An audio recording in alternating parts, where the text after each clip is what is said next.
Liam, Dylan, and I get to know Assemblyman Nathan Fletcher. At 35 years old, Assemblyman Nathan Fletcher is the youngest major candidate running for San Diego mayor. He doesn't mind if you know that. Fletcher, now an independent, is running as the fresh face, wanting to turn the page on the city's decade of financial turmoil. That's why we're here at NuVasive, a medical device company in Sorrento Valley.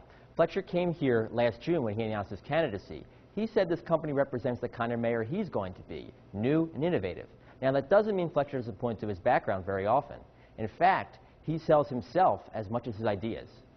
Fletcher is a Nevada native who first came to San Diego as a Marine reservist in 1997. He had a distinguished service record and spent combat tours in Iraq and in the Horn of Africa. When he wasn't on active, he was active in political circles, including the state Republican Party. Fletcher won election to the state assembly as a Republican in 2008.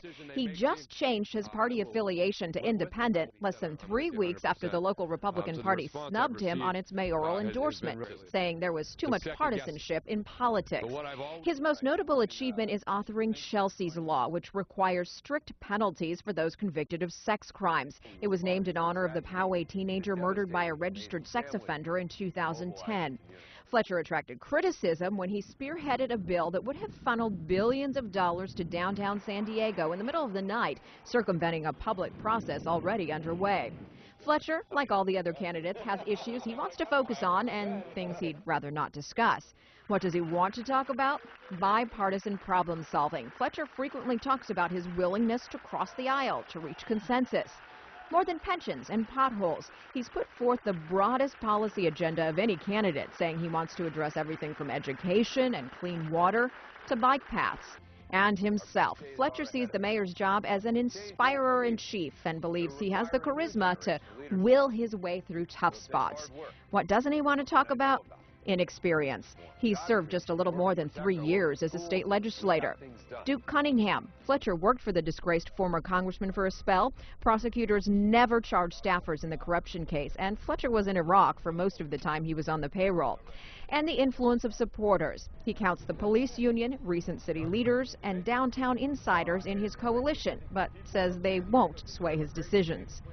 We're wrapping up next to this statue of former Mayor Pete Wilson, whose political career started like Fletcher's, as a Marine, then an assemblyman, and then he was elected mayor. He went on to become a U.S. Senator and California governor. Wilson has endorsed Fletcher. Still, Fletcher is the least well-known of the major candidates. His surprising switch to run as an independent is a bold and risky move to get there, but there's a way to go before he could follow in Wilson's footsteps. And that is San Diego Explained. For more political stories like that one, you can visit voiceofsandiego.org. By the way, we will be hosting a mayoral debate on April 23rd right here on NBC 7. And also, for more in-depth political news, you can always catch Politically Speaking with Gene Cubison. It's every Sunday at 9 in the morning. It is right after Meet the Press.